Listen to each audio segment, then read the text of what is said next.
ਏਕ ਓंकार सतनाम करता पुरख निरभउ निर्वैर अकाल मूरत अजूनी सैभन गुर प्रसाद।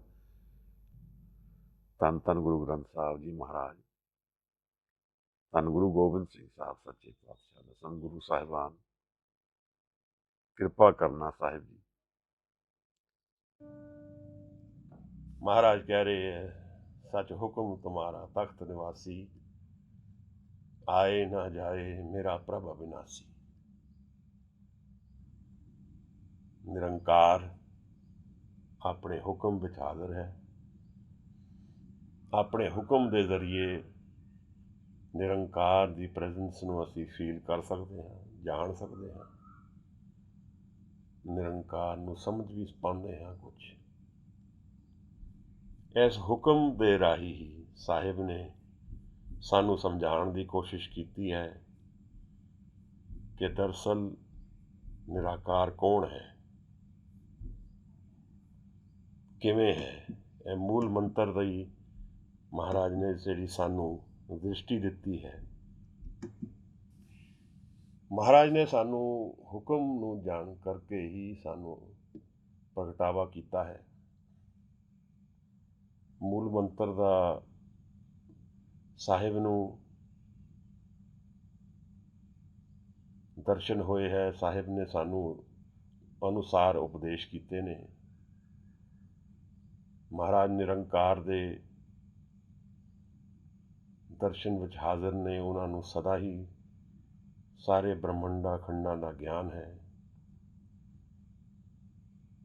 मूल मंत्र दे राही साहिब ने सानू समझाने की कोशिश की है कि उस निरंकार की की खबर है। जब मेरे को अखां ना होण देखण वास्ते, जब मेरे को कन ना होण सुनन वास्ते, जब मैं बोलां तो मेरी आवाज़ उत्थे ना जा सके, तो किवें रस्ता बनेगा।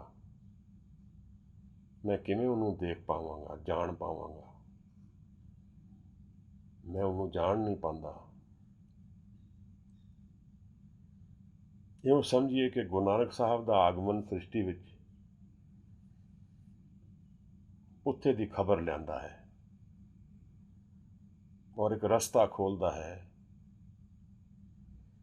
जिहदे नाल सानू समझ आती है कि सानू करना की है। उन्होंने पाण लई सानू समझ आती है कि सानू साडी अज की जो अवस्था है मन की, उहदे कारण की ने और की रस्ता निकल सकता है मेरे जीवन का। जीवन के कई प्रश्न ने। जीवन विच तुरदे हुए सानू कई बलबले उठते हैं, कई इनकुआरियां उठदियां ने। बाद दफा इको ही प्रश्न दे झलकां अलग अलग तरीके नाल सानू मिलदियां हन। मूल तन प्रश्न जीवन का घर विच रहण दा है। मेरा घर कित्थे है, मेरे घर तो की भाव है। असी कम करके बाहरों घर आंदे हाँ तो सानू की महसूस होता है। सब तो पहला तो सिक्योरिटी मिलती है। दूसरा, जितनी बाहर सानू रिकग्निशन मिले शायद उस तो ज़्यादा घर मिलेगी। तो मैं हाँ वो होंद मैनू मिलती है। तीसरा, मैं स्टेबल माइंड हो जाता। स्टेबल माइंड का भाव मतलब की है कि मैं रेस्ट कर सकता, मैं अपना गार्ड छड़ सकता हाँ। चौथा, आप अगर इनू महसूस कर सको कि ना महसूस कर सको, अपने घर विच लैंदे होए मेरी सब तो घट एनर्जी लगती है। घर तो मेरा भाव है कि जो जगह मैनू ਮੇਰੇ सबकॉन्शियस ਵਿੱਚ ਉਤਰੀ ਹੋਏ। ਦੀਵਾਰਾਂ ਕਿੱਥੇ ਨੇ, ਸੀढ़ी ਕਿੱਥੇ ਹੈ, ਜਿਹੜੀ ਮੈਨੂੰ ਰੋਜ਼ ਜਿੱਥੋਂ ਮੈਂ ਆ ਜਾ ਰਿਹਾ ਹਾਂ, ਤਾਂ ਉੱਥੇ ਰਹਿਣ ਵਾਸਤੇ ਮੇਰੇ ਤੋਂ ਸਭ ਤੋਂ ਘੱਟ ਐਨਰਜੀ ਲੱਗੇਗੀ ਮੇਰੀ। ਜੇ ਮੈਂ ਹੋਟਲ ਵਿੱਚ ਜਾਵਾਂਗਾ ਤਾਂ ਮੈਂ ਸਮਝਾਂਗਾ ਫੋਨ ਕਿੱਥੇ ਹੈ, ਲਾਈਟ ਕਿੱਥੇ ਹੈ, ਸਵਿਚ ਕਿਹੜਾ ਹੈ, ਖਾਣਾ ਕਿਵੇਂ ਬਣਾਉਣਾ ਹੈ, ਸੋਣਾ ਕਿਸ ਪਾਸੇ ਨੂੰ ਹੈ, ਮੰਜਾ ਕਿਹੜਾ ਠੀਕ ਹੈ। ਐਨਰਜੀ ਮੇਰੀ ਜ਼ਿਆਦਾ ਲੱਗੇਗੀ। ਤਾਂ ਆਪ ਨੂੰ ਮਹਿਸੂਸ ਹੋਇਆ ਹੋਵੇਗਾ ਕਿ ਜਦੋਂ ਆਪ ਕਦੇ ਨਵੀਂ ਜਗ੍ਹਾ 'ਤੇ ਜਾ ਕੇ ਸੌਂਦੇ ਹੋ ਤਾਂ ਪਹਿਲੀ ਰਾਤ ਡਿਸਟਰਬ ਹੋਗੇ ਹਮੇਸ਼ਾ ਰਿਲੇਟਿਵਲੀ। ਜੇ ਥੱਕੇ ਜ਼ਿਆਦਾ ਹੋ ਤਾਂ ਕੀ ਪਤਾ ਜ਼ਿਆਦਾ ਅੱਛੀ ਨੀਂਦਰ ਆਏ, ਪਰ ਉਹਦਾ ਭਾਵ ਇਹੀ ਹੈ ਕਿ ਆਪਣਾ ਘਰ ਛੱਡ ਦਿੱਤਾ ਸੀ, ਜਿੱਥੇ ਮੈਂ ਰੈਸਟ ਵਿੱਚ ਸੀ, ਸਟੇਬਲ ਸੀ, ਉਹ ਜਗ੍ਹਾ ਬਦਲੀ ਗਈ।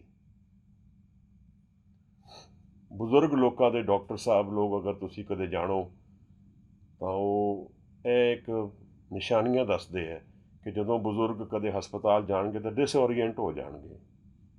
ਉਸ ਸਮੇਂ ਦਾ ਭਾਵ ਖਤਮ ਹੋ ਜਾਏਗਾ, ਯਾਦਾਸ਼ਤ ਹਿੱਲ ਜਾਏਗੀ, ਕਿਉਂਕਿ ਐਨਰਜੀ ਹੁਣ ਮਨ ਦੀ ਜਿਹੜੀ ਸ਼ਕਤੀ, ਬਚੀ ਸ਼ਕਤੀ ਹੈ, ਉਹ ਇਹ ਜਾਣਨ ਲਈ ਜਾ ਰਹੀ ਹੈ ਕਿ ਮੈਂ ਕਿੱਥੇ ਹਾਂ, ਮੈਂ ਕੀ ਹਾਂ, ਮੇਰੀ ਇੱਥੇ ਜਗ੍ਹਾ ਵਿੱਚ ਆ ਕੇ ਕੀ ਮੇਰੀ ਹੋਂਦ ਹੈ। ਇਹ ਹੁਣ ਇੱਕ ਨਵਾਂ ਪ੍ਰੋਸੈਸ ਚੱਲਦਾ ਹੈ। ਇਹਦੇ 'ਚ ਸਾਡੀ ਸ਼ਕਤੀ ਲੱਗਦੀ ਹੈ।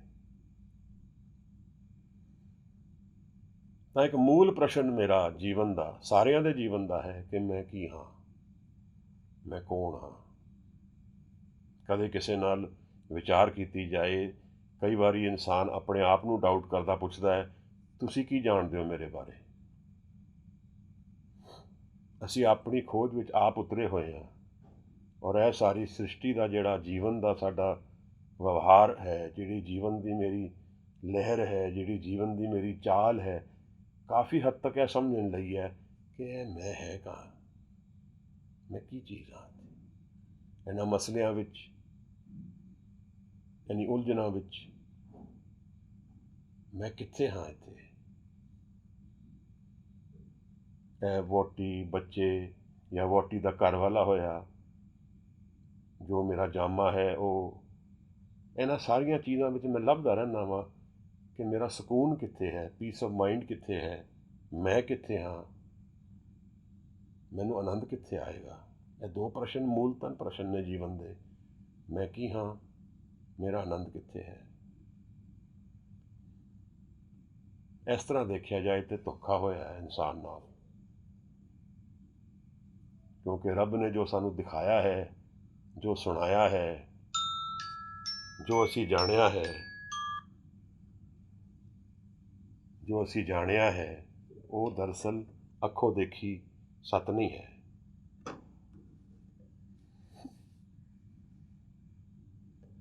ਪਰ ਇਸ ਗੇਮ ਨੂੰ ਥੋੜ੍ਹਾ ਜਿਹਾ ਇਉਂ ਲੱਗਦਾ ਹੈ ਕਿ ਜਿਵੇਂ ਨਿਰਾਕਾਰ ਨੇ ਦੋਨੋਂ ਪੱਖ ਦਿੱਤੇ ਇਨਸਾਨ ਨੂੰ, ਹਲਤ ਔਰ ਪਲਤ। ਬਾਣੀ ਵੀ ਸਾਨੂੰ ਦੱਸਦੀ ਹੈ ਕਿ ਹਲਤ ਔਰ ਪਲਤ ਹੈ, ਦੋ ਪੱਖ ਨੇ ਜੀਵਨ ਦੇ ਭਾਈ, ਦੋਨਾਂ ਤੇਰੇ ਲਈ ਹੈਗੇ ਹੈ। ਗੁਰਬਾਣੀ ਵਿੱਚ, ਸਿੱਖ ਜੀਵਨ ਵਿੱਚ, ਸਿੱਖੀ ਜੀਵਨ ਵਿੱਚ ਵੀ ਅਸੀਂ ਜੀਵਨ ਨੂੰ ਨਿਗੇਟ ਨਹੀਂ ਕਰਦੇ ਹਾਂ ਕਿਧਰੇ ਵੀ। ਜੀਵਨ ਦੇ ਕਿਸੇ ਵੀ ਐਸਪੈਕਟ ਨੂੰ ਅਸੀਂ ਨਕਾਰਦੇ ਨਹੀਂ ਹਾਂ ਕਿ ਅਸੀਂ ਸ਼ਹਿਰ ਛੱਡ ਕੇ ਚਲੇ ਜਾਵਾਂਗੇ, ਜੀਵਨ ਛੱਡ ਕੇ ਚਲੇ ਜਾਵਾਂਗੇ। ਜੀਵਨ ਜਿਸ ਤਰ੍ਹਾਂ ਇੱਕ ਲੈਬੋਰੇਟਰੀ ਦੀ ਤਰ੍ਹਾਂ ਹੈ। ਜਿਵੇਂ ਸਾਡੇ ਗੁਰੂ ਨਾਨਕ ਸਾਹਿਬ ਨੇ ਜੀ ਕੇ ਦਿਖਾਇਆ ਹੈ, ਬ੍ਰਹਮ ਗਿਆਨੀ, ਬ੍ਰਹਮ ਅਵਸਥਾ, ਗੁਰੂ ਨੇ ਪਰਮੇਸ਼ਵਰ ਨਾਲ ਸਾਂਝ ਹੈ।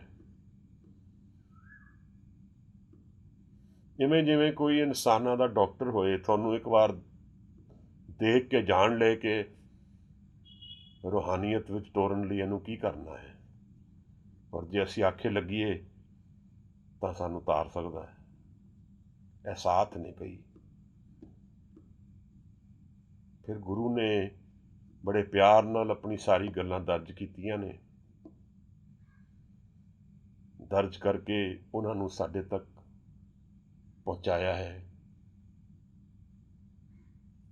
ਮੈਂ ਆਪ ਨੂੰ ਪਹਿਲੇ ਇੱਕ ਵਾਰ ਆਪਣੇ ਪਰਸਨਲ ਐਕਸਪੀਰੀਅੰਸ ਦੀ ਗੱਲ ਕੀਤੀ ਸੀ ਕਿ ਜਦੋਂ ਅਸੀਂ ਹਿੰਦੁਸਤਾਨ ਦੇ ਪੁਰਾਤਨ ਗ੍ਰੰਥ ਲੱਭਦੇ ਹਾਂ ਜਾਂ ਪੜ੍ਹਦੇ ਹਾਂ ਤਾਂ ਉੱਥੇ ਮਹਾਰਾਜ ਉਹਨਾਂ ਗ੍ਰੰਥਾਂ ਵਿੱਚ ਕੁਐਸਚਨ ਆਨਸਰ ਚੱਲਦਾ ਹੈ।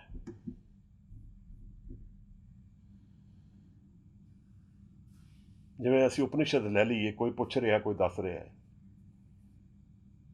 ਮੈਡੀਟੇਸ਼ਨ ਦੇ 121 ਜਾਂ 112 ਟੈਕਨੀਕਸ ਦਸੀਆਂ ਹੈ। ਵਿਗਿਆਨ ਭੈਰਵ ਤੰਤਰ,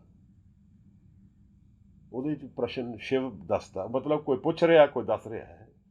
ਇੱਕ ਡਾਇਲੋਗ ਚੱਲਦਾ ਹੈ। ਮਹਾਭਾਰਤ, ਰਾਮਾਇਣ, ਗੀਤਾ,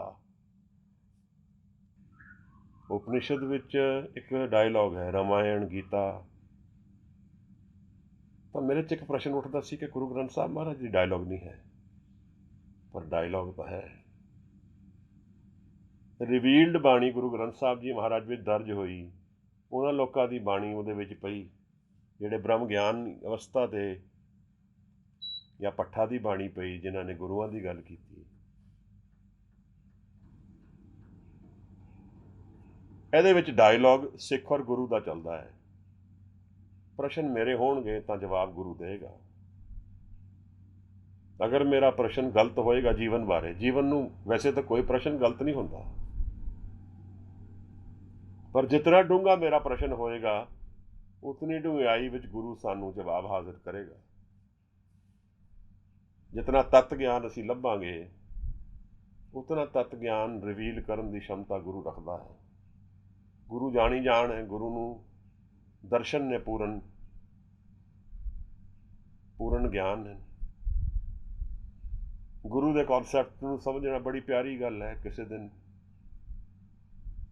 ਗੁਰੂ ਨੂੰ ਸਮਝਣ ਵਾਸਤੇ ਤੁਰਾਂਗੇ, ਕਿਸੇ ਦਿਨ ਉਸ ਬਗੀਚੇ ਵਿੱਚ ਵੀ ਘੁੰਮਾਂਗੇ ਜਿੱਥੇ ਗੁਰੂਆਂ ਦੇ ਨਾਲ ਸਾਥ ਕਰ ਸਕੀਏ, ਜਾਣ ਸਕੀਏ ਕਿ ਗੁਰੂ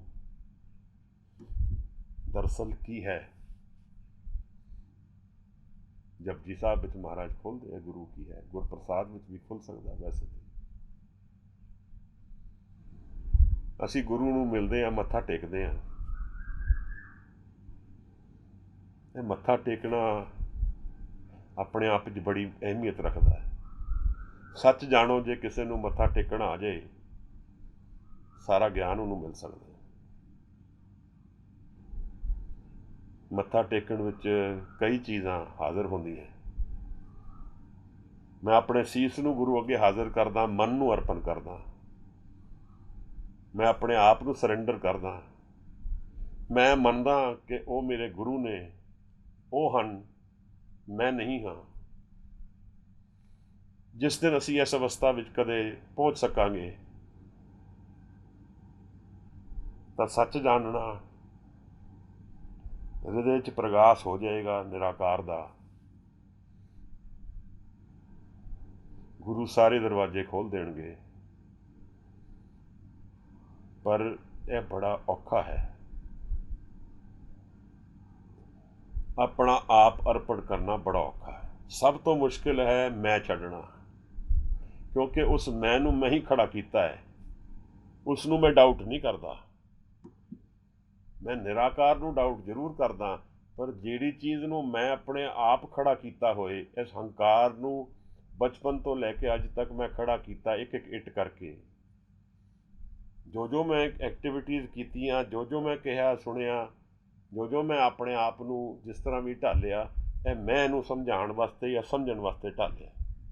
ਇਹ ਮੇਰੇ ਆਪਣੇ ਹੱਥ ਹੀ ਦਾ ਖੜਾ ਹੈ, ਔਰ ਇਹਦੇ ਨਾਲ ਮੈਂ ਰੋਜ਼ ਵਿਵਹਾਰਕ ਜੀਵਨ ਵਿੱਚ ਜੀਂਦਾ ਹਾਂ।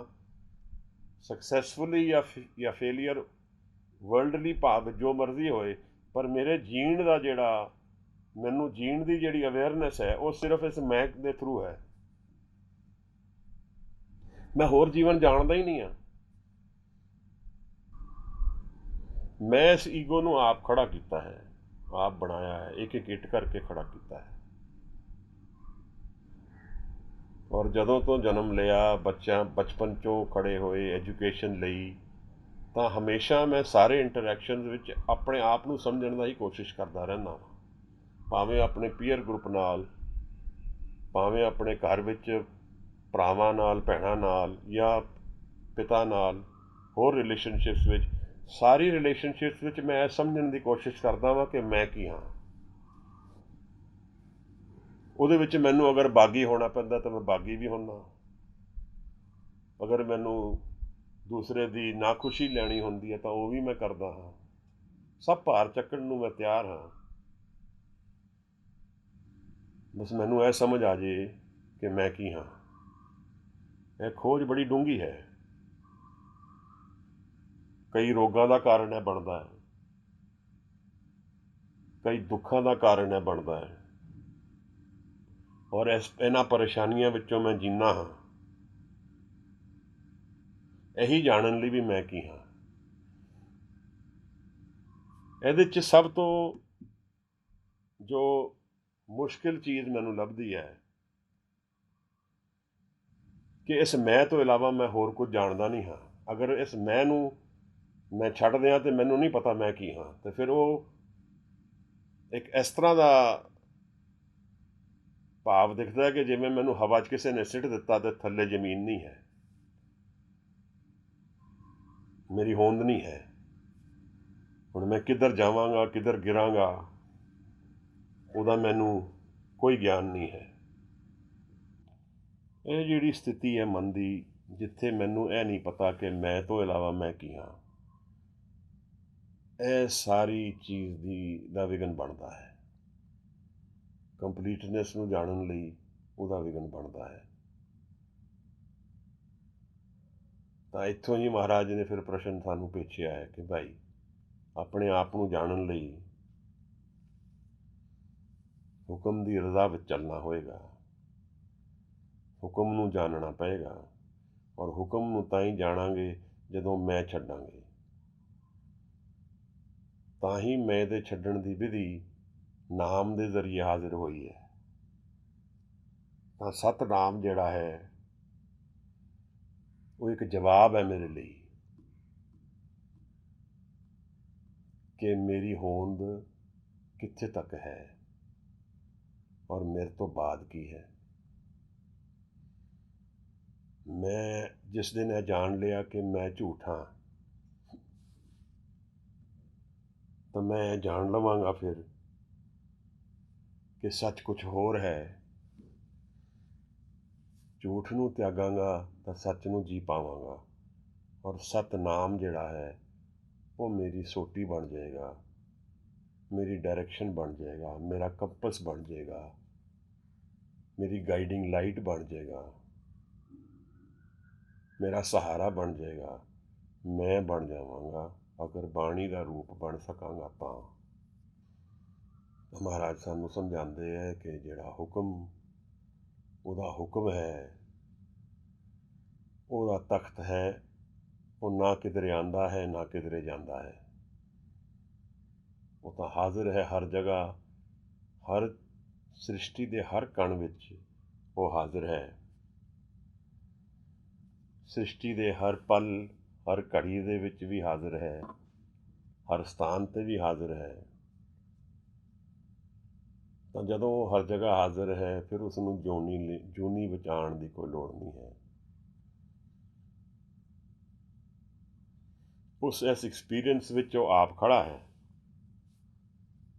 ਇਸ ਐਕਸਪੀਰੀਅੰਸ ਨੂੰ ਉਹ ਪਿੱਛੋਂ ਇਨਡਾਇਰੈਕਟਲੀ ਉਹਦੇ ਵਿੱਚ ਹਾਜ਼ਰ ਹੈ। ਮਹਾਰਾਜ ਸਾਨੂੰ ਆਸਾ ਦੀ ਵਾਰ ਵਿੱਚ ਸਮਝਾਉਂਦੇ ਹੈ, ਆਪੀ ਨੇ ਆਪ ਸਾਜੀ, ਆਪੀ ਨੇ ਰਚਿਓ ਨਾਉ, ਦੋਈ ਕੁਦਰਤ ਸਾਜੀਏ। ਨਾਮ ਰਚਿਆ ਪਹਿਲਾਂ, ਆਪ ਸਤ ਹੈ, ਫਿਰ ਨਾਮ ਸਤ ਹੈ, ਨਾਮ, ਫਿਰ ਦੋਈ ਕੁਦਰਤ ਸਾਜੀਏ, ਕਰ ਆਸਣ ਡਿੱਠੋ ਚਾਓ। ਉਹ ਚਾਓ ਨਾਲ ਫਿਰ ਇਹਦੇ ਵਿੱਚ ਬੈਠਾ ਹੈ, ਹਾਜ਼ਰ ਹੈ ਇਹਦੇ ਵਿੱਚ। ਉਹ ਜੋਨੀ ਨਹੀਂ ਲੈਂਦਾ, ਪਰ ਉਸ ਨੂੰ ਜਾਣਿਆ ਜਾ ਸਕਦਾ ਹੈ।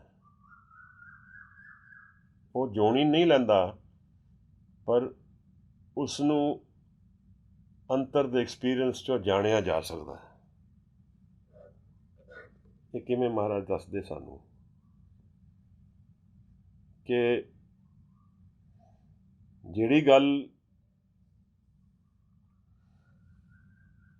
ਇੱਕ ਰੈਫਰੈਂਸ ਮੈਂ ਪਰਸੋਂ ਦੀ ਗੱਲ ਤੋਂ ਜੋ ਇੰਦਰਜੀਤ ਵੀਰ ਨੇ ਗੱਲ ਚਲਾਈ ਸੀ, ਉੱਥੇ ਗੱਲ ਕੁਛ ਇਨਕੰਪਲੀਟ ਜੀ ਮੈਨੂੰ ਲੱਗਦਾ ਰਹਿ ਗਈ। ਇਹ ਭਗਤ ਕਬੀਰ ਜੀ ਦੀ ਤੁਕ ਸਾਹਮਣੇ ਆਈ ਹੈ ਜਦੋਂ ਅਸੀਂ ਘੜਨ ਦੀ ਗੱਲ ਕੀਤੀ ਸੀ ਮਨ ਦੀ। ਥੋੜ੍ਹਾ ਜਿਹਾ ਮੈਂ ਡਾਇਵਰਜਨ ਲੈ ਰਿਹਾ ਕਿਉਂਕਿ ਇਹ ਗੱਲ ਮੇਰੇ ਮਨ 'ਚ ਬੈਠੀ ਹੋਈ ਸੀ। ਅਸੀਂ ਘੜਨ ਦੀ ਗੱਲ ਕੀਤੀ ਸੀ ਕਿ ਮਨ ਨੂੰ ਘੜਦੇ ਹਾਂ ਸ਼ਬਦ ਨਾਲ, ਅਤੇ ਇੰਦਰਜੀਤ ਪੁੱਛਦਾ ਸੀ ਕਿਉਂ ਘੜਦੇ ਹਾਂ, ਕਾਹਦੇ ਵਾਸਤੇ ਘੜਦੇ ਹਾਂ। ਫਿਰ ਉਹਦੀ ਗੱਲ ਸੂਖਮਤਾ ਦੀ ਹੋਈ। ਇੱਕ ਬੜਾ ਪਿਆਰਾ ਸ਼ਬਦ ਭਗਤ ਕਬੀਰ ਦਾ ਆਇਆ, he has come to my rescue. Maharaj ਕਹਿੰਦੇ, ਕਬੀਰ ਮੁਕਤ ਦੁਆਰਾ ਸੰਕੁਰਾ, ਰਾਈ ਦਸਵੇਂ ਪਾਏ। ਕਬੀਰ ਮੁਕਤ ਦੁਆਰਾ ਸੰਕੁਰਾ, ਰਾਈ ਦਸਵੇਂ ਪਾਏ। ਮਨ ਤੋਂ ਮੈਗੁਲ ਹੋਏ ਰਹਿਓ, ਨਿਕਸੇ ਕਿਉਂ ਕਹਿ ਜਾਏ। ਮੈਂ ਫਿਰ ਪੜ੍ਹਦਾ, ਕਬੀਰ ਮੁਕਤ ਦੁਆਰਾ ਸੰਕੁਰਾ। ਮੁਕਤੀ ਦਾ ਦੁਆਰ ਜਿਹੜਾ ਹੈ ਸੰਕੁਰਾ ਹੈ, ਬੜਾ ਸੰਕੀਰਨ ਹੈ, ਬੜਾ ਸਮੌਲ ਹੈ, ਬਾਰੀਕ ਹੈ। ਮੁਕਤ ਦੁਆਰਾ ਸੰਕੁਰਾ, ਰਾਏ ਦਸਵੇਂ ਪਾਏ। ਇਹ ਦਸਵੇਂ ਦੁਆਰ ਦੀ ਗੱਲ ਹੋ ਰਹੀ ਹੈ।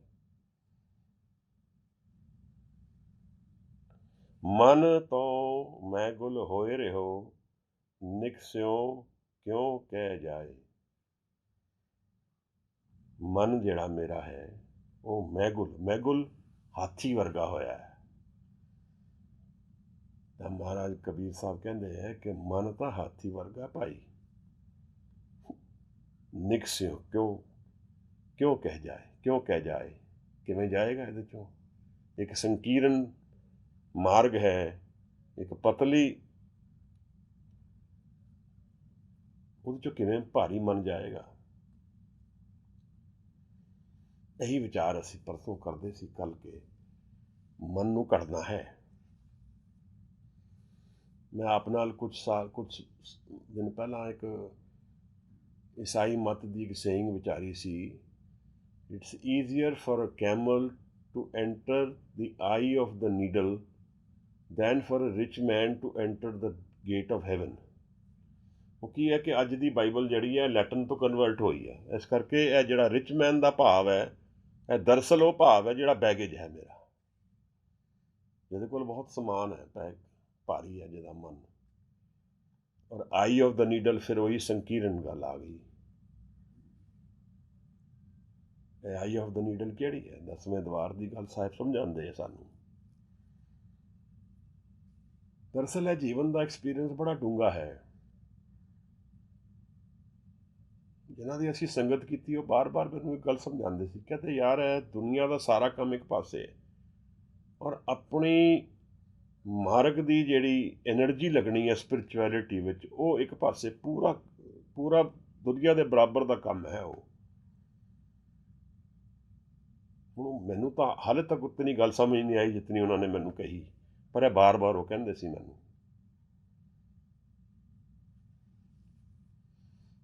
ਇਉਂ ਜਿਵੇਂ ਕਿ ਕੋਈ ਅਭਿਆਸ ਨਾਲ ਹੀ ਕਾਫੀ ਚੀਜ਼ਾਂ ਨੂੰ ਐਡਰੈਸ ਕਰਦਾ ਹੈ। ਮਨ ਦੇ ਤਹਿਆਂ ਵਿੱਚ ਬਹੁਤ ਕੁਝ ਹੁੰਦਾ ਹੈ, ਬਹੁਤ ਇਨਕੰਪਲੀਟ ਕਮਿਟਮੈਂਟਸ ਅਗਰ ਮੇਰੀਆਂ ਹੋਣਗੀਆਂ, ਉਹਨਾਂ ਨੂੰ ਮੈਂ ਫਿਰ ਕਿਵੇਂ ਪੂਰਾ ਕਰਾਂਗਾ? ਉਹਦੇ ਸ਼ਕਤੀ ਲੱਗੇਗੀ। ਔਰ ਅਸੀਂ ਹਰ ਜਗ੍ਹਾ ਕਮਿਟਮੈਂਟ ਕਰਦੇ ਜਾਂਦੇ ਹਾਂ ਜੀਵਨ ਵਿੱਚ, ਬਿਨਾਂ ਸੋਚੇ ਵੀ ਅਸੀਂ ਕੀ ਕਮਿਟ ਕਰ ਰਹੇ ਹਾਂ, ਔਰ ਉਹ ਸਾਡੇ ਨਾਲ ਬੰਨੀਆਂ ਜਾਂਦੀਆਂ। ਫਿਰ ਉਹਨਾਂ ਨੂੰ ਪੂਰਾ ਕਰਨ ਲਈ ਸਾਨੂੰ ਸ਼ਕਤੀ ਲੱਗਦੀ ਹੈ। ਜਨਮਾਂ ਦਾ ਆਉਣਾ ਗਹਿਣਾ ਉਸ ਨਾਲ ਜੁੜ ਜਾਂਦਾ ਹੈ। ਸੋਕਰਟੀਜ਼ ਦੀ ਗੱਲ ਹੈ, ਕਿਤੇ ਮੈਨੂੰ ਯਾਦ ਨਹੀਂ ਕਿਹੜੇ ਟੈਕਸਟ ਵਿੱਚ ਸੀ, ਪਰ ਇੱਕ ਗੱਲ 'ਚ ਉਹਨੇ ਕਿਹਾ ਕਿ ਯਾਰ ਉਹ ਮੈਂ ਮੁਰਗਾ ਲਿਆ ਸੀ, ਉਸ ਤੋਂ ਦੁਕਾਨਦਾਰ ਨੂੰ ਜਾ ਕੇ ਵਾਪਸ ਕਰ ਦੇਂ। ਆਪਣੇ ਮਿੱਤਰ ਨੂੰ ਕਹਿੰਦਾ, ਉਹ ਤਾਂ ਮੁਰਗਾ ਮੇਰੇ ਸਾਹਮਣੇ ਖੜਾ, ਦੇਣਾ ਪਏਗਾ, ਉਸ ਨੂੰ ਜਨਮ ਲੈਣਾ ਪਏਗਾ ਮੈਨੂੰ।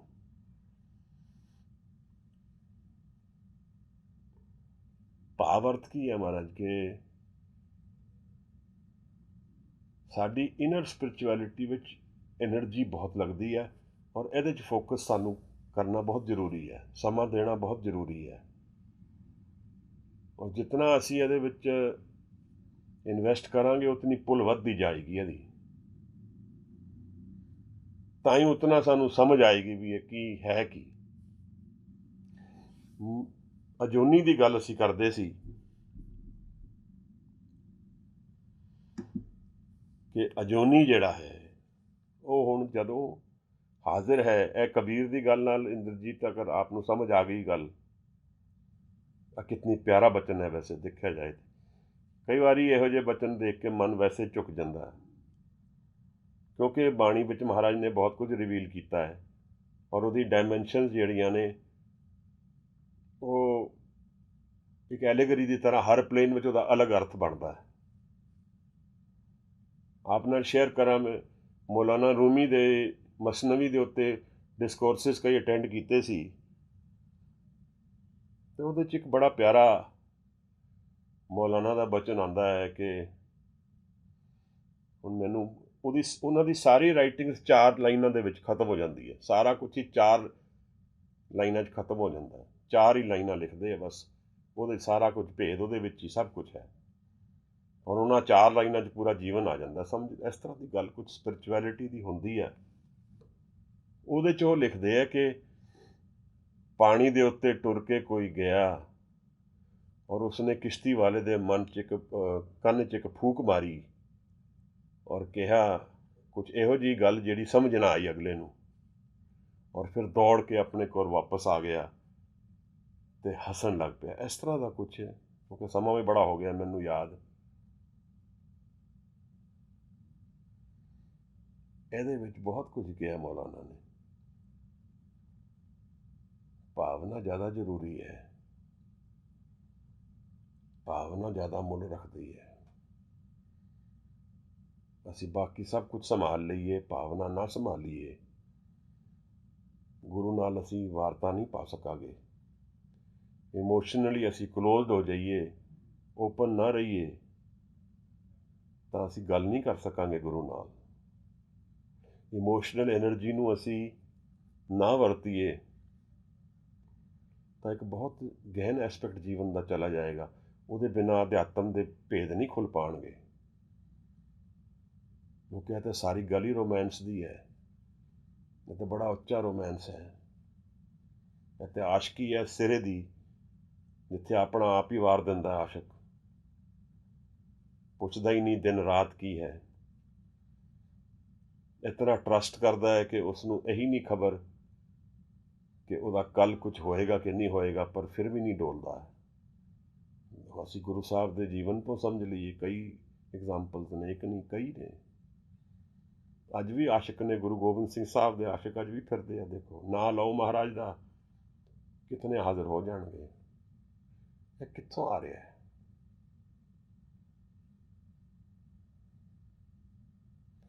ਜੋ ਜਨ ਨਿਰੰਕਾਰ ਨਾਲ ਇਕਮਿਕ ਹੋ ਜਾਂਦੇ ਹੈ, ਸਾਡੇ ਗੁਰੂ ਰੂਪ, ਉਹ ਸਦਾ ਹਾਜ਼ਰ ਰਹਿੰਦੇ ਹੈ। ਉਹਨਾਂ ਦੀ ਛੋਹ ਫਿਰ ਲੋਕਾਂ ਨੂੰ ਲੱਗਦੀ ਰਹਿੰਦੀ ਹੈ, ਭਾਵੇਂ ਉਹ ਪਿਛਲੇ ਜਨਮ ਦਾ ਕੋਈ ਸਾਥ ਹੋਏ ਜਾਂ ਨਾ ਹੋਏ। ਜਿਹੜੇ ਉਹ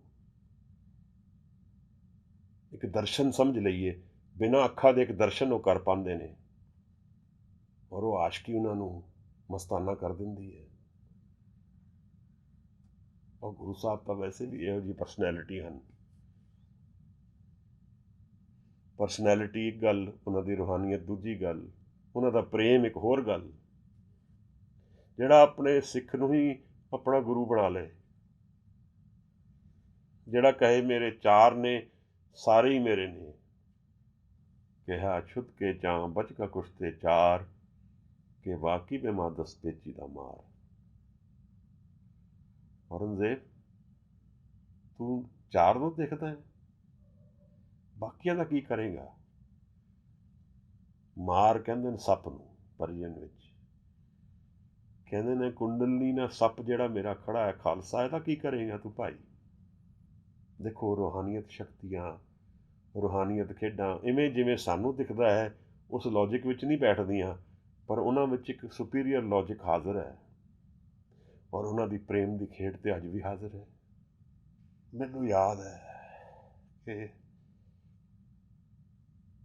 ਕਈ ਵਾਰ ਸ਼ਾਮ ਨੂੰ ਡਿਸਕਸ਼ਨ ਕਰੀਦਾ ਸੀ ਕਿ ਤੇ ਬਜ਼ੁਰਗ ਕਹਿੰਦੇ ਸਨ ਕਿ ਯਾਰ ਤੂੰ ਰਾਤੀ ਨਾ ਸਾਹਿਬ ਦਾ ਨਾਂ ਨਾ ਲਿਆ ਕਰ।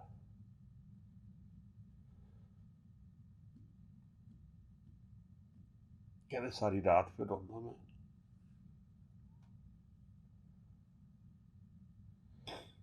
ਕਹਿੰਦੇ ਸਾਰੀ ਰਾਤ ਫਿਰ ਮੈਂ ਵਿਰਲਾਪ 'ਚ ਰਹਿੰਦਾ।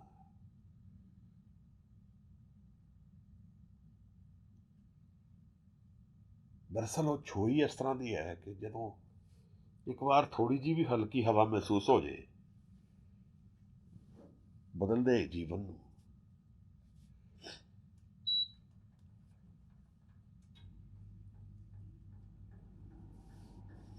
ਤਾਂ ਮਹਾਰਾਜ ਕਹਿੰਦੇ ਕਿ ਅਜੂਨੀ ਹੈ ਭਾਈ, ਉਹ ਜੂਨ 'ਚ ਨਹੀਂ ਆਉਂਦਾ,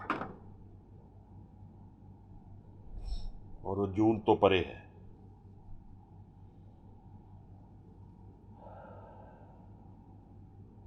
ਬਾਣੀ 'ਚੋਂ ਅਸੀਂ ਦੇਖੀਏ ਐਗਜ਼ਾਮਪਲ ਕੁਛ, ਅਮਰ ਅਜੂਨੀ ਜਾਤ ਨਾ ਜਾਲਾ, ਨਾ ਉਹ ਕਿਸੇ ਜਾਤ 'ਚ ਹੈ, ਨਾ ਉਹ ਕਦੇ ਮਰਦਾ ਹੈ, ਅਮਰ ਹੈ ਸਦਾ ਹੀ, ਜੂਨ 'ਚ ਕਦੇ ਆਉਂਦਾ ਨਹੀਂ। ਅਗਮ ਅਗੋਚਰ ਰੂਪ ਨਾ ਰੇਖਿਆ, ਜਾਲ ਵਿੱਚ ਵੀ ਨਹੀਂ ਹੈ, ਟਰੈਪ ਵਿੱਚ ਵੀ ਨਹੀਂ ਹੈ। ਜਿਵੇਂ ਅਸੀਂ ਸਾਰੇ ਟਰੈਪਡ ਹੈਗੇ ਹਾਂ, ਇੱਕ ਸਿਸਟਮ ਦੇ ਵਿੱਚ ਟਰੈਪਡ ਹੈਗੇ ਹਾਂ, ਬੰਧਨਾਂ ਕਰਕੇ ਟਰੈਪਡ ਹੈਗੇ ਹਾਂ, ਈਗੋ ਕਰਕੇ ਟਰੈਪਡ ਹੈਗੇ ਹਾਂ। ਅਸੀਂ ਅਸਲ ਆਜ਼ਾਦੀ ਨਹੀਂ ਦੇਖੀ ਹੈ, ਉਹ ਤਾਂ ਨਾਮ ਵਿੱਚ ਹੈ ਆਜ਼ਾਦੀ, ਜਿਹੜੀ ਸਾਨੂੰ ਓਝਲ ਹੈ, ਸਾਡੇ ਚੋਂ ਮਨ ਚੋਂ ਓਝਲ ਹੈ, ਸਾਨੂੰ ਨਹੀਂ ਪਤਾ ਲੱਗਦਾ ਉਹ ਕਿੱਥੇ ਹੈ।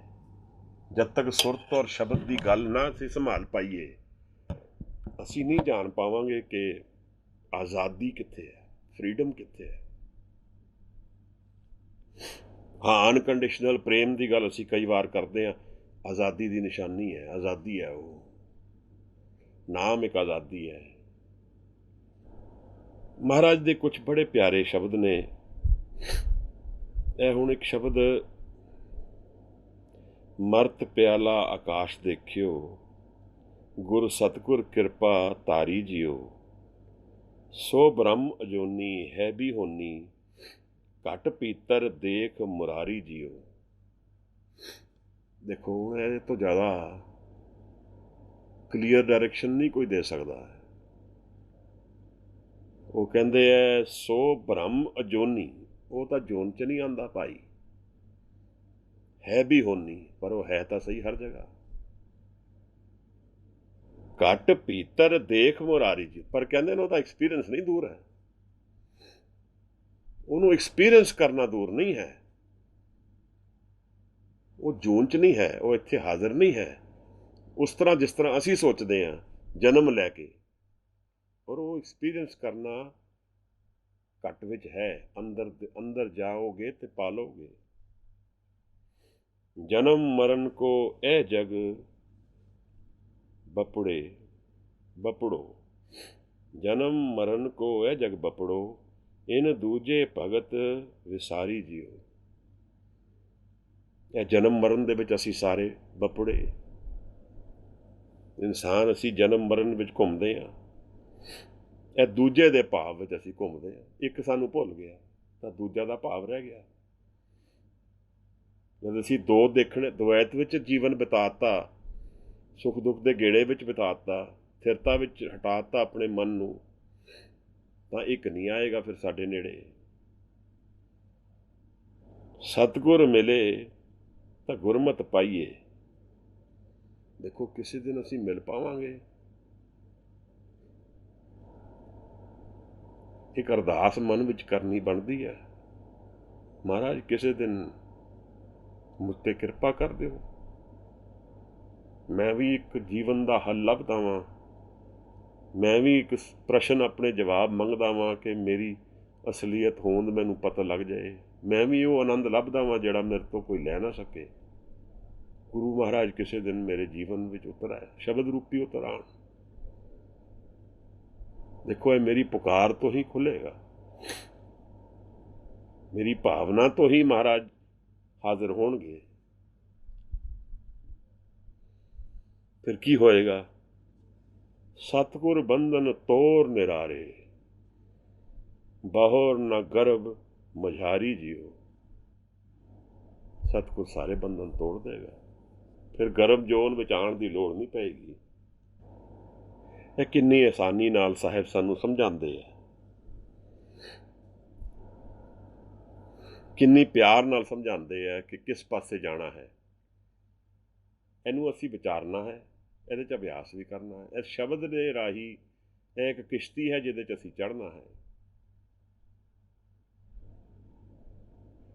ਇਹ ਇੱਕ ਐਸੋਟੈਰਿਕ ਵੈਲਿਊ ਹੈ ਜਿਹੜੀ ਸਾਡੇ ਨੇੜੇ ਹੈ। ਸ਼ਬਦ ਜਿਹੜੇ ਰਿਵੀਲਡ ਵੀ ਹੈ ਸਾਨੂੰ, ਜਿਹਦੇ ਅਭਿਆਸ ਦੇ ਜ਼ਰੀਏ ਅਸੀਂ ਉਹਨਾਂ ਡਾਇਮੈਂਸ਼ਨਸ ਵਿੱਚ ਮਨ ਨੂੰ ਉਤਾਰ ਸਕਦੇ ਹਾਂ ਜਿੱਥੇ ਮੈਂ ਨਹੀਂ ਹੋਏਗਾ। ਤਿਆਰੀ ਕਰ ਸਕਦੇ ਹਾਂ ਕਿ ਮੈਂ ਆਪਣੇ ਆਪ ਨੂੰ ਛੱਡ ਦਿਆਂ, ਔਰ ਫਿਰ ਉਹ ਤਾਂ ਦੱਸਦੇ ਕਿ ਵਿਦੇ ਵੀ ਹੋ ਜਾਂਦਾ, ਉਹ ਦੇ ਤੋਂ ਵੀ ਪਰੇ ਚਲਾ ਜਾਂਦਾ ਹੈ। ਤਾਂ ਇਹ ਇਨਕੁਆਇਰੀ ਜ਼ਰੂਰ ਲੋਕਾਂ 'ਚ ਰਹਿੰਦੀ ਹੈ ਕਿ ਨਿਰਾਕਾਰ ਕਿਸ ਤਰ੍ਹਾਂ ਦਾ ਹੈ, ਰੱਬ ਕਿਵੇਂ ਦਾ ਹੈ। ਹੁਣ ਗੁਰੂ ਨਾਨਕ ਸਾਹਿਬ ਵੀ ਗਏ ਹੈ, ਦਸਤਗੀਰ ਪੀਰ ਦਸਤਗੀਰ ਦੀ ਕਥਾ ਹੈ। ਦਿੱਤੀ ਬਾਂਗ ਨਿਵਾਜ ਕਰ ਸੁਨ ਸਮਾਧ ਹੋਆ ਜਾਨਾ। ਪੂਰਨ ਪੁਰਸ਼ ਨੇ ਬਾਂਗ ਦਿੱਤੀ ਹੈ, ਸਭ ਦੇ ਮਨ ਨੂੰ ਖੜਾ ਕਰਤਾ ਹੈ। ਇਹਦਾ ਮਨ ਖੜਾ ਹੈ, ਸਭ ਨੂੰ ਖੜਾ ਕਰਤਾ ਹੈ। ਇਹ ਪੁਰਸ਼ਾਂ ਦੀ, ਇਹਨਾਂ ਪੁਰਸ਼ਾਂ ਦੀ ਇਹ ਖਾਸੀਅਤ ਹੈ। ਮਹਾਰਾਜ ਜਿਵੇਂ ਕੋਈ ਜ਼ਹਿਰੀਲਾ ਸੱਪ ਚੰਦਨ ਦੇ ਪੇੜ ਨਾਲ ਜਾ ਕੇ ਲਿਪਟਦਾ, ਆਪਣੇ ਜ਼ਹਿਰ ਤੋਂ ਗਰਮ ਹੋਇਆ ਠੰਡਕ ਲੱਭਦਾ ਹੈ। ਚੰਦਨ ਰੂਪੀ ਠੰਡ ਪਹੁੰਚਾਉਂਦੇ ਨੇ। ਅਸੀਂ ਜ਼ਹਿਰ ਦੇ ਭਰੇ ਉਸ ਚੰਦਨ ਤੋਂ ਕੁਛ ਠੰਡਕ ਲੈਂਦੇ ਹਾਂ, ਮਨ ਨੂੰ ਕੁਝ ਸ਼ਾਂਤ ਕਰਦੇ ਹਾਂ। ਫਿਰ ਬਾਣੀ ਵੀ ਤੁਹਾਨੂੰ ਦੱਸਦੀ ਹੈ, ਉਹ ਵੀ ਚੰਦਨ ਹੋਏ ਲੈ ਬਸੇ ਜੋ ਚੰਦਨ ਪਾਸ।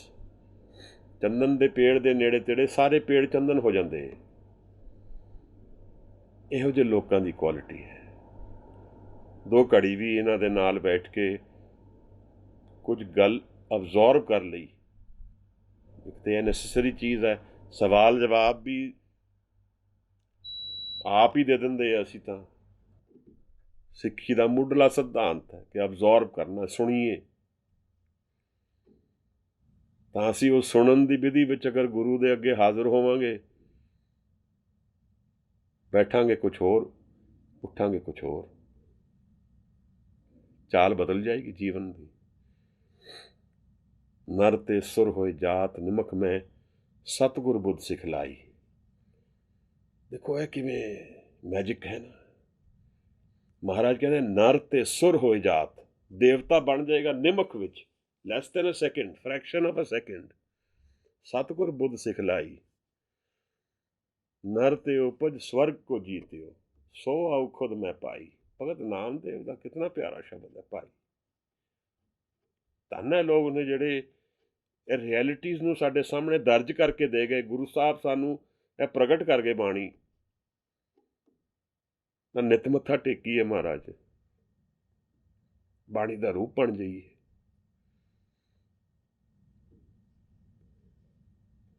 ਉਹ ਤਾਂ ਕਹਿੰਦੇ ਖਿੰਨ ਵਿੱਚ ਬਦਲੀ ਹੁੰਦਾ ਹੈ। ਸਾਨੂੰ ਜਨਮ ਲੱਗ ਗਏ, ਅਸੀਂ ਕੁਛ ਨਹੀਂ ਕਰ ਪਾ ਰਹੇ। ਇਹ ਕਿਹੜੀ ਕੁਆਲਿਟੀਜ਼ ਨੇ ਜਿਨ੍ਹਾਂ ਨਾਲ ਮੈਂ ਆਪਣੇ ਆਪ ਨੂੰ ਆਪਣੇ ਹੀ ਸੁੱਖ ਤੋਂ ਤੋੜਿਆ ਬੈਠਾ ਹਾਂ? ਇਹ ਕਿਹੜੀ ਕਾਰਨ ਨੇ ਜਿਨ੍ਹਾਂ ਨਾਲ ਮੈਂ ਆਪਣੇ ਹੀ ਪ੍ਰੋਗਰੈਸ ਨੂੰ ਆਪ ਹੀ ਕੱਟੀ ਫਿਰਦਾ ਹਾਂ? ਇਹ ਕਿਹੜੇ ਵਿਘਨ ਮੈਂ ਆਪ ਹੀ ਖੜੇ ਕਰ ਲਏ ਨੇ ਜਿਨ੍ਹਾਂ ਨਾਲ ਮੈਂ ਆਪਣੇ ਆਪ ਹੀ ਜੋਤ ਵੱਲ ਨਹੀਂ ਜਾ ਪਾ ਰਿਹਾ? ਹਉਮੈ ਦੀਰਘ ਰੋਗ ਹੈ ਦਾਰੂ ਵੀ ਇਸਮਾਏ, ਕਿਰਪਾ ਕਰੇ ਜੇ ਆਪਣੀ। ਇਹ ਹਉਮੈ ਬੜਾ ਮਾੜਾ ਰੋਗ ਹੈ ਭਾਈ। ਮੈਂ ਹਰ ਤਰ੍ਹਾਂ ਚਾਹੁੰਦਾ ਹੈ। ਭਗਤ ਵੀ ਹੰਕਾਰੀ ਬਣ ਜਾਂਦੇ, ਮੇਰੇ ਵਰਗੇ ਲੋਕ ਵੀ ਹੰਕਾਰੀ ਬਣ ਜਾਂਦੇ। ਹੰਕਾਰ 'ਚ ਉਤਰੇ ਆ, ਲੋਕਾਂ ਨੂੰ ਲੈਕਚਰ ਦਿੰਦੇ, ਆਪ ਕੀ ਕਮਾਇਆ ਪਤਾ ਨਹੀਂ ਹੈ। ਇਹ ਬੜੀ ਸਟਲ ਗੇਮ ਹੈ। ਇਹਦੇ 'ਚ ਧੋਖਾ ਬੜਾ ਹੈ। ਮਨ ਤੇ ਧੋਖਾ ਤਾਂ ਲਹੇ ਜੇ ਸਿਫਤ ਕਰੀ ਅਰਦਾਸ। ਗੁਰੂ ਨਾਨਕ ਸਾਹਿਬ ਦੇ ਅੱਗੇ ਨਿਤ ਅਰਦਾਸ ਕਰੀਏ। ਗੁਰੂ ਨਾਨਕ ਸਾਹਿਬ ਕੋਈ ਫੋਟੋ ਨਹੀਂ ਹਨ, ਕੋਈ ਮੂਰਤੀ ਨਹੀਂ ਹਨ। ਗੁਰੂ ਨਾਨਕ ਸਾਹਿਬ ਕੀ ਹਨ? ਸ਼ਬਦ ਹਨ। ਜਪਜੀ ਸਾਹਿਬ ਵਿੱਚ ਗੁਰੂ ਨਾਨਕ ਦੇ ਦਰਸ਼ਨ ਹਨ। ਅਸੀਂ ਮੂਲ ਮੰਤਰ ਵਿੱਚ ਇਸ ਤਰ੍ਹਾਂ ਸਮਾ ਜਾਈਏ ਜਿਵੇਂ ਕਿ ਮੂਲ ਮੰਤਰ ਔਰ ਮੇਰੇ 'ਚ ਕੋਈ ਭੇਦ ਨਾ ਰਹਿ ਜਾਏ। ਇਹ ਮੈਨੂੰ ਇੱਕ ਇੰਸਟਰਕਸ਼ਨ ਬਜ਼ੁਰਗਾਂ ਨੇ ਦਿੱਤੀ ਸ਼ੁਰੂ 'ਚ ਹੀ ਕਿ ਭਾਈ ਮੂਲ ਮੰਤਰ ਦਾ ਇੰਨਾ ਅਭਿਆਸ ਕਰ ਲੈ, ਤੇਰੇ 'ਚ ਕੋਈ ਭੇਦ ਹੀ ਨਾ ਰਹਿ ਜਾਏ ਮੂਲ ਮੰਤਰ ਦਾ।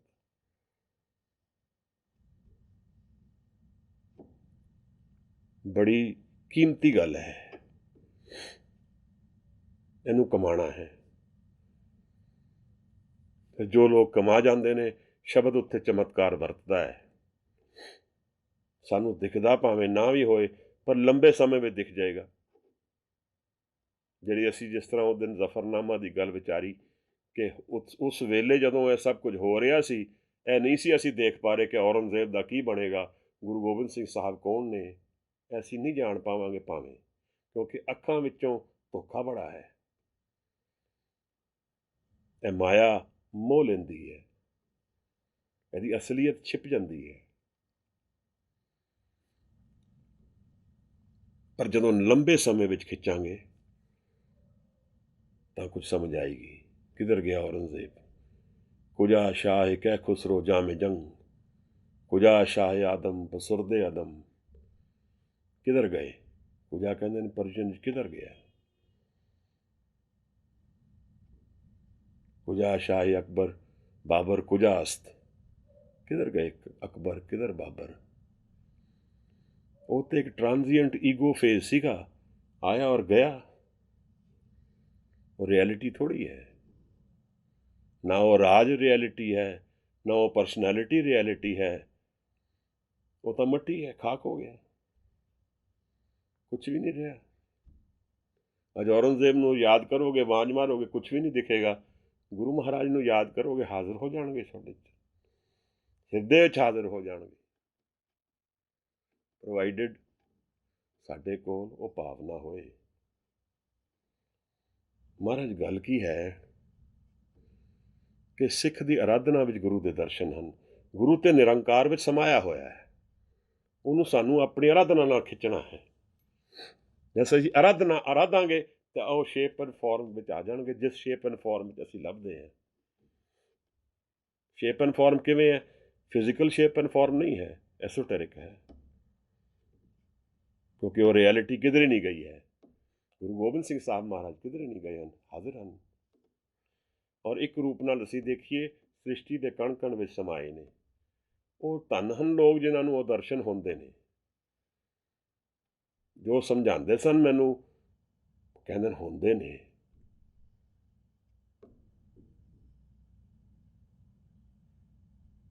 ਇਹ ਜਿਹੜਾ ਅਸੀਂ ਰਾਤ ਦੇ ਹਨੇਰੇ ਵਿੱਚ ਭਾਂਡੇ ਖੜਕਾਈ ਫਿਰਦੇ ਹਾਂ, ਇਹ ਬਿਨਾਂ ਕਾਰਨ ਨਹੀਂ ਹੈ। ਇਹ 3 ਵਜੇ ਇਸ਼ਨਾਨ ਕਰਕੇ ਬੈਠਣਾ, 4 ਵਜੇ ਬੈਠਣਾ, ਉਡੀਕ ਰੱਖਦੇ ਹਾਂ ਕਿਸ ਦਿਨ ਕਿਸ ਘੜੀ ਕਦੋਂ ਕਿਰਪਾ ਉਹਦੀ ਹੋ ਜਾਣੀ ਹੈ। ਮੇਰੇ ਵਰਗਿਆਂ ਨੂੰ ਤਾਂ ਨਹੀਂ ਹੁੰਦੀ, ਪਰ ਕੀ ਪਤਾ ਆਪ 'ਚੋਂ ਕੌਣ ਕਮਾਈ ਵਾਲਾ ਬੈਠਾ ਹੋਏ ਨਾਲ। ਇਹ ਮਾਰਗ ਕੇ ਗਨੇ ਜਾਏ ਨਾ ਕੋਸਾ, ਇੱਥੇ ਨਾਪ ਨਹੀਂ ਕਰ ਸਕਦੇ ਕੌਣ ਅੱਗੇ ਕੌਣ ਪਿੱਛੇ। ਕਿਹਦਾ ਹਿਰਦੇ ਤਿਆਰ ਹੋਏ, ਪ੍ਰਗਟ ਹੋ ਜਾਣ ਮਹਾਰਾਜ।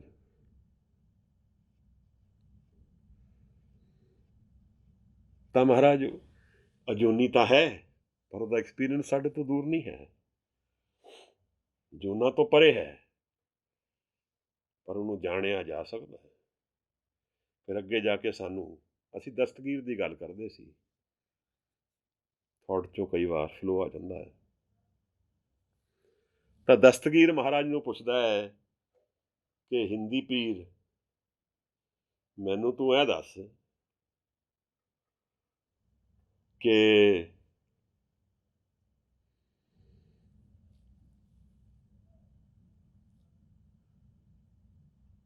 ਵਾਹਿਗੁਰੂ ਜੀ, ਹਿੰਦੀ ਪੀਰ ਮੈਨੂੰ ਤੂੰ ਇਹ ਦੱਸ ਕਿ ਭਾਈ ਇਹ ਰੱਬ ਜਿਹੜਾ ਹੈ ਇਸ ਤੋਂ ਪਹਿਲਾਂ ਕੀ ਸੀ? ਹੁਣ ਇਨਕੁਆਇਰੀ ਹੈ, ਜਿਵੇਂ ਸਾਡੀ ਇਨਕੁਆਇਰੀ ਰੱਬ ਬਾਰੇ ਰਹਿੰਦੀ ਹੈ, ਅਸੀਂ ਫਿਜ਼ੀਕਲ ਪਲੇਨ 'ਚ ਲੱਭਦੇ ਹਾਂ, ਸਾਡੇ ਕੋਲ ਅੱਖਾਂ ਨਹੀਂ ਦੇਖਣ ਲਈ ਉਸ ਨੂੰ, ਐਵੇਂ ਦਸਤਗੀਰ ਦੀ ਹਾਲਤ ਹੈ।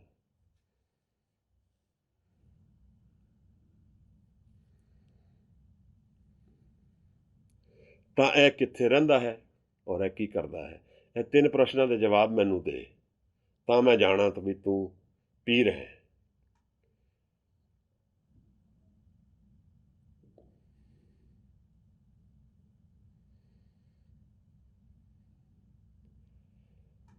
ਗੁਰੂ ਸਾਹਿਬ ਦੇ ਜਿਹੜੇ ਬਚਨ ਗੁਰੂ ਨਾਨਕ ਸਾਹਿਬ ਨੂੰ ਪੀਰ ਦਸਤਗੀਰ ਕਰਦੇ ਹੈ, ਤਾਂ ਮਹਾਰਾਜ ਕਹਿੰਦੇ ਕਿ ਇਹ ਜਵਾਬ ਨਾ ਐਵੇਂ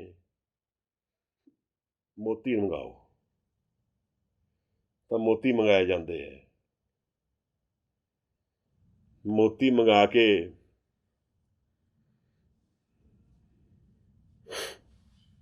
ਗੁਰੂ ਸਾਹਿਬ ਕਹਿੰਦੇ ਕਿ ਇਹਦੀ ਗਿਣਤੀ ਕਰੋ।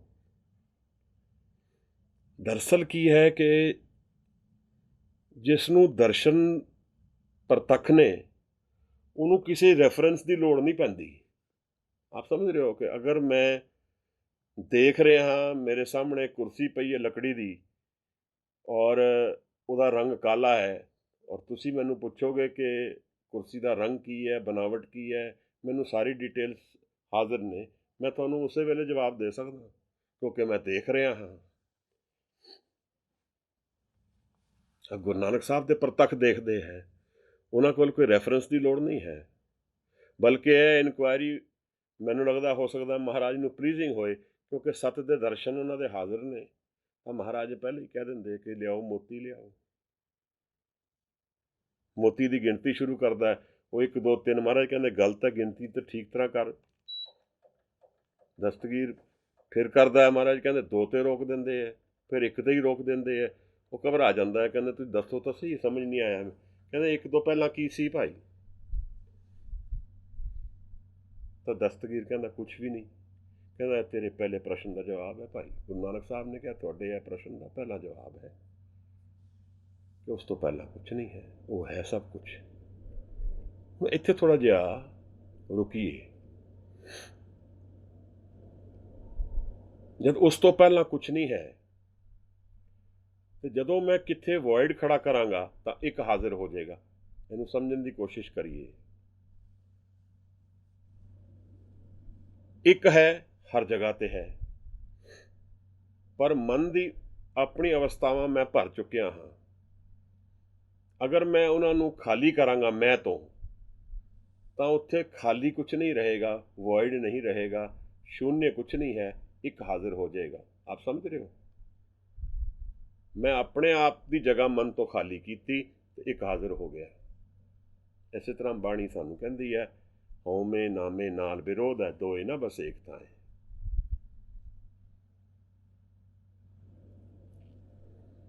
ਹਉਮੈ ਜਦੋਂ ਜਾਏਗੀ ਤਾਂ ਨਾਮ ਹਾਜ਼ਰ ਹੋ ਜਾਏਗਾ, ਨਾਮ ਹਾਜ਼ਰ ਹੋਏਗਾ, ਹਉਮੈ ਚਲੀ ਜਾਏਗੀ।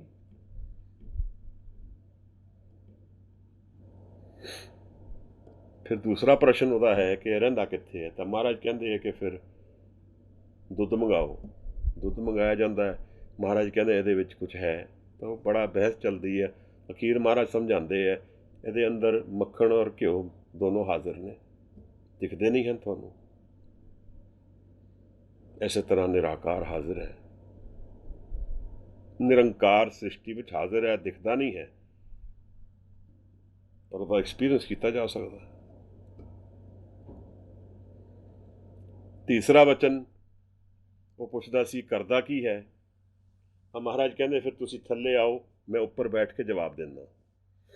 ਉਹਦੀ ਗੱਦੀ ਉੱਚੀ ਸੀ, ਮਹਾਰਾਜ ਉੱਥੇ ਬੈਠ ਕੇ ਦੱਸਦੇ ਉਸ ਨੂੰ, ਭਾਈ ਇਹ ਕੰਮ ਉਹਦਾ ਹੈ, ਉੱਪਰ ਨੂੰ ਥੱਲੇ ਲਿਆਣਾ, ਥੱਲੇ ਨੂੰ। ਮਤਲਬ ਚੇਂਜ ਇਜ਼ ਹਿਜ਼ ਨੇਚਰ, ਯਾਨੀ ਜੋ ਵੀ ਅਸੀਂ ਪਰਸੋਂ ਗੱਲ ਵਿਚਾਰੀ ਸੀ, ਕਾਲ ਦੇ ਅੰਦਰ ਜੋ ਕੁਛ ਵੀ ਹੈ ਉਹ ਸਭ ਬਦਲਾਵ ਦੇ ਵਿੱਚ ਹੈ। ਤਾਂ ਤੁਸੀਂ ਦੇਖੋ, ਬੜੀ ਇੰਟਰਸਟਿੰਗ ਜੀ ਗੱਲ ਹੈ। We are like a dot on earth. Earth is a dot on the solar system. Solar system is a dot on the galaxy. Galaxy is a dot in the universe. ਤੁਸੀਂ ਦੇਖੋ ਉਹਦਾ ਆਕਾਰ ਕਿੰਨਾ ਹੈ। ਜਦੋਂ ਮਹਾਰਾਜ ਜਪਜੀ ਸਾਹਿਬ ਵਿੱਚ ਹੁਕਮੀ ਹੋਵਣ ਆਕਾਰ ਕਹਿੰਦੇ ਹੈ, ਤਾਂ 1 ਵਾਰ ਤਾਂ ਸਮਾ ਜਾਂਦਾ ਇਨਸਾਨ ਉਸ ਆਕਾਰ ਵਿੱਚ ਹੀ। ਕਿਤਨਾ ਆਕਾਰ ਹੈ ਉਹਦਾ।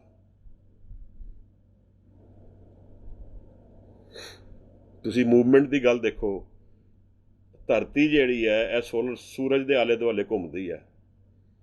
ਉਹ ਸੂਰਜ ਵੀ ਘੁੰਮ ਰਿਹਾ ਸੋਲਰ ਸਿਸਟਮ ਵਿੱਚ ਇੱਕ ਜਗ੍ਹਾ ਦੇ ਉੱਤੇ। ਸੂਰਜ ਗੈਲੈਕਸੀ ਵਿੱਚ ਘੁੰਮ ਰਿਹਾ, ਉਹਦੇ ਨਾਲ ਪੂਰਾ ਸੋਲਰ ਸਿਸਟਮ ਘੁੰਮਦਾ। ਗੈਲੈਕਸੀ ਵੀ ਘੁੰਮ ਰਹੀ ਹੈ ਇੱਕ ਬੜੀ ਸਪੀਡ ਨਾਲ। ਐਂਡਰੋਮੀਡਾ ਗੈਲੈਕਸੀ ਹੈ, ਉਹ ਕਹਿੰਦੇ ਕਿ ਕੁਛ ਲਾਈਟ ਈਅਰਸ ਬਾਅਦ ਦੋ ਗੈਲੈਕਸੀਜ਼ ਕਲੈਸ਼ ਕਰਨੀ ਹੈ।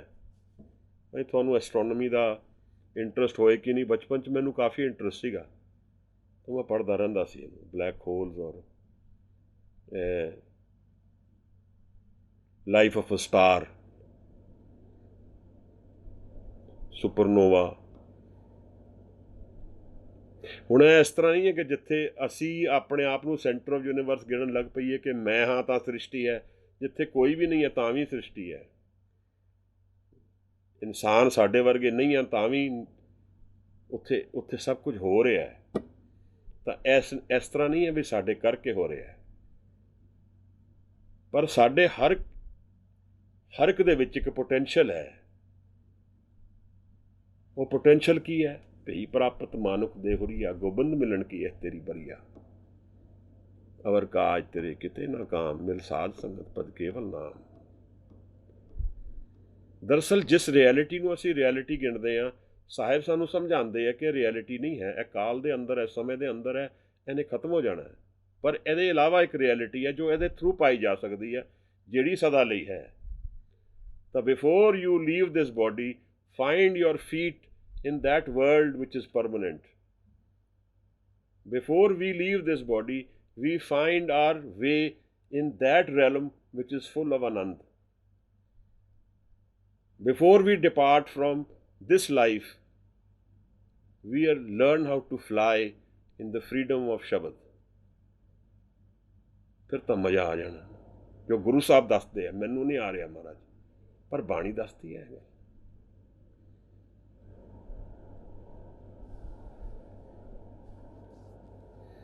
ਤਾਂ ਇਹ ਜਿਹੜੀ ਗੱਲ ਜੋਨੀ ਦੀ ਅਸੀਂ ਚਲਾਈ,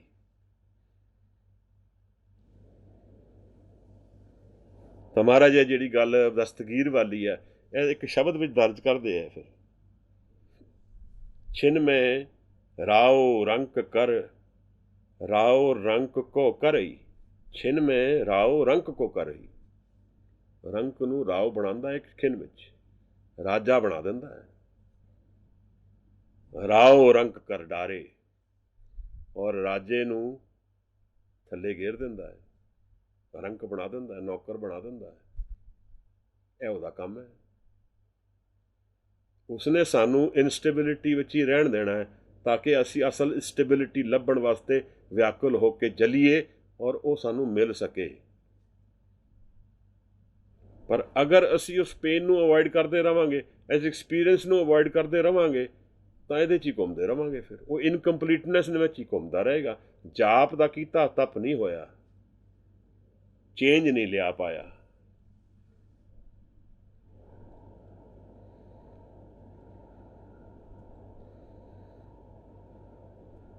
ਕਿਵੇਂ ਸਮਝਾਉਂਦੇ ਨੇ ਦੇਖੋ, ਆਪਣੀ ਮਾਇਆ ਆਪ ਪਸਾਰੀ, ਆਪੇ ਦੇਖਣ ਹਾਰਾ। ਇਹਨੂੰ ਕਿਹਨੂੰ ਦੋਸ਼ ਦਿਆਂਗੇ ਅਸੀਂ? ਇਹ ਤਾਂ ਉਹਦੀ ਮਾਇਆ ਹੈ, ਉਹਨੇ ਪਸਾਰੀ ਹੈ।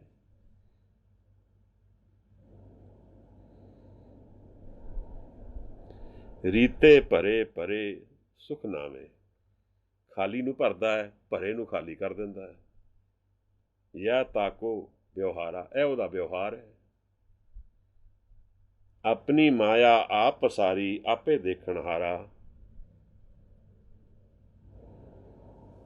ਨਾਨਾ ਰੂਪ ਪਹੇ ਬਹੁ ਰੰਗੀ, ਸਭ ਤੇ ਰਹੇ ਨਿਆਰਾ। ਇਹ ਹੁਣ ਅਜੂਨੀ ਦੀ ਗੱਲ ਆ ਜਾਂਦੀ ਹੈ।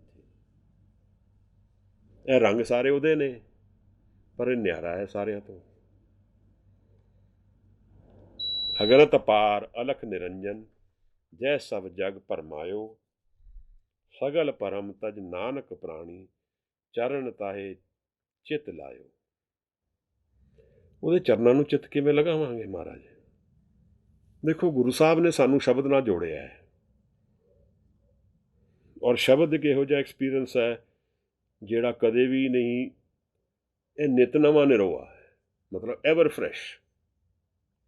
ਜਦੋਂ ਵੀ ਅਸੀਂ ਸੁਰਤ ਨੂੰ ਇਕਾਗਰ ਕਰਕੇ ਇਹਦੇ 'ਚ ਉਤਾਰ ਸਕਾਂਗੇ, ਇਹਦੇ 'ਤੇ ਸਿਰਫ ਇੱਕ ਅਨਸਟੇਬਲ ਫੈਕਟਰ ਹੈ, ਅਤੇ ਮੇਰਾ ਮਨ ਹੈ। ਇਹਦੇ 'ਚ ਇੱਕ ਅਨਸਰਟਨਿਟੀ ਹੈ, ਅਤੇ ਉਹ ਮੇਰੇ ਮਨ ਦੀ ਹੈ। ਇਹਦੇ ਵਿੱਚ ਅਗਰ ਕੋਈ ਅਨਨੋਨ ਹੈ, ਅਤੇ ਉਹ ਮੇਰਾ ਮਨ ਹੈ। ਬਾਕੀ ਕੁਛ ਵੀ ਅਨਨੋਨ ਨਹੀਂ ਹੈ। ਤਾਂ ਸਾਨੂੰ ਮਨ ਨੂੰ ਸਾਧਨਾ ਹੈ। ਤਾਂ ਹੀ ਸਾਹਿਬ ਸਾਨੂੰ ਆਦੇਸ਼ ਕਰਦੇ ਹੈ ਕਿ ਭਾਈ ਆਪਣੇ ਮਨ ਨੂੰ ਜਿੱਤ ਲੈ, ਸਾਰਾ ਕੁਝ ਤੇ ਜਿੱਤਿਆ ਪਿਆ ਹੈ। ਮਨ ਜੀਤੇ ਜਗ ਜੀਤ। ਇਹ ਜਿਹੜੇ ਐਕਸਪੀਰੀਅੰਸਿਸ ਸਾਨੂੰ ਗੁਰੂ ਬਖਸ਼ਦੇ ਹੈ, ਇਹਨਾਂ ਨੂੰ ਜੀਣਾ ਨਾ ਜੀਣਾ ਸਾਡੀ ਫਰੀਡਮ ਹੈ। ਇਹ ਕੋਈ ਫੋਰਸਡ ਕੰਮ ਨਹੀਂ ਹੈ, ਜ਼ੋਰ ਨਾ ਮੰਗੇ, ਇੱਥੇ ਜ਼ੋਰ ਕੁਛ ਨਹੀਂ ਹੈ। ਪਰ ਉਹ ਚੋਇਸਿਸ ਸਾਡੀਆਂ ਨੇ, ਫਿਰ ਉਹ ਸੁੱਖ ਔਰ ਦੁੱਖ ਦੇ ਜਿਹੜੇ ਗੇੜੇ ਨੇ ਫਿਰ ਸਾਡੇ ਹੀ ਬਣਨੇ ਆ। ਉਹ ਮਹਾਰਾਜ ਸਮਝਾ ਦਿੰਦੇ ਨਾਲ ਨਾਲ। ਪੁੰਨੀ ਪਾਪੀ ਆਖਣ ਨਾ ਹੈ, ਕਰ ਕਰ ਕਰਨਾ ਲਿਖ ਲੈ ਜਾਏ। ਆਪਣੇ ਮਨ 'ਚ ਹੀ ਲੇਖ ਲਿਖਿਆ, ਸਾਰਾ ਕੁਝ ਨਾਲ ਹੀ ਹੈ। ਇਹ ਅਸੀਂ ਬੈਗੇਜ ਕੈਰੀ ਕਰਨਾ ਹੈ।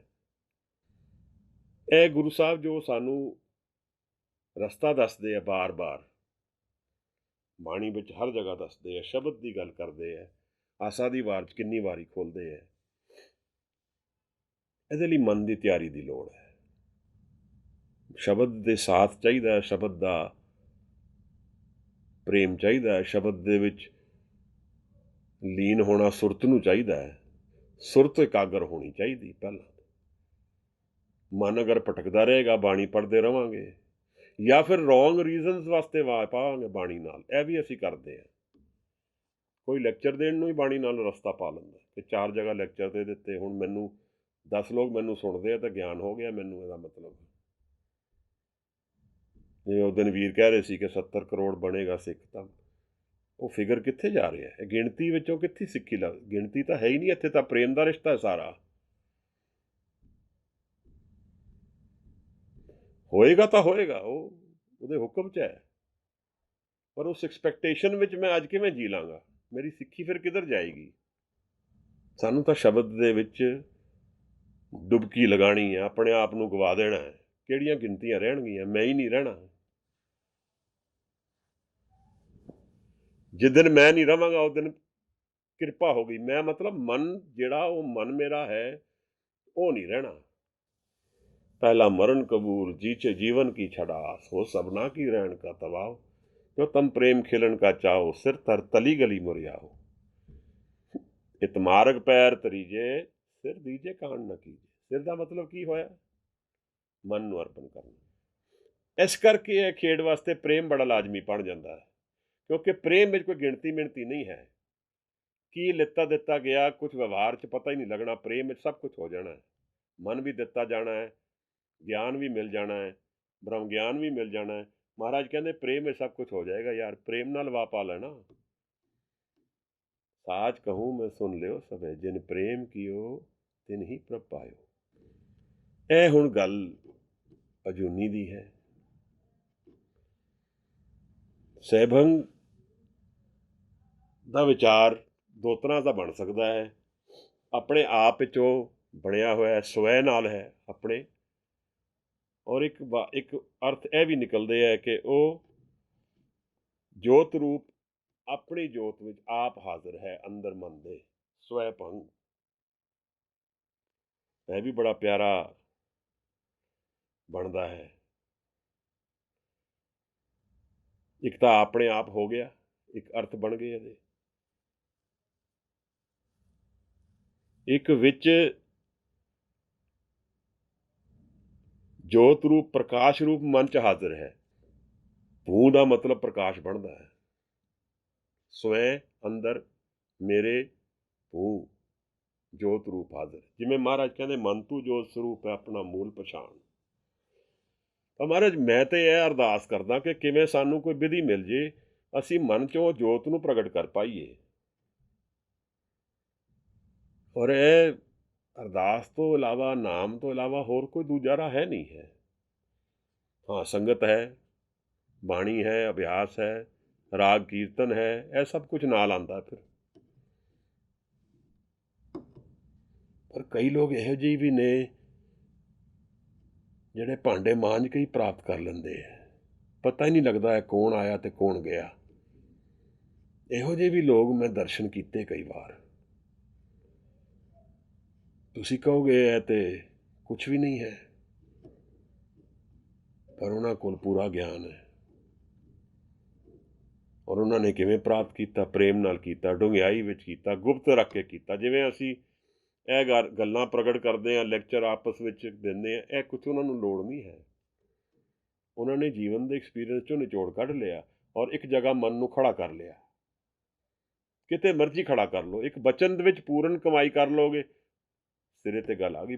ਸ਼ਬਦ ਨੂੰ ਪੂਰੀ ਤਰ੍ਹਾਂ ਕਮਾ ਲਿਆ, ਗੱਲ ਬਣ ਗਈ। ਪੂਰੀ ਤਰ੍ਹਾਂ ਅਰਪਣ ਹੋਣਾ, ਕੰਪਲੀਟਨੈਸ ਵਿੱਚ ਜਦੋਂ ਅਸੀਂ ਆ ਜਾਵਾਂਗੇ ਤਾਂ ਸਭ ਕੁਝ ਪਾ ਜਾਵਾਂਗੇ। ਤਾਂ ਸਾਰਾ ਕੁਝ ਪੜ੍ਹ ਕੇ ਆਪਣੇ ਆਪ ਨੂੰ ਨਹੀਂ ਅਰਪਣ ਕੀਤਾ, ਫਿਰ ਕੁਛ ਵੀ ਨਾ ਪਾਇਆ।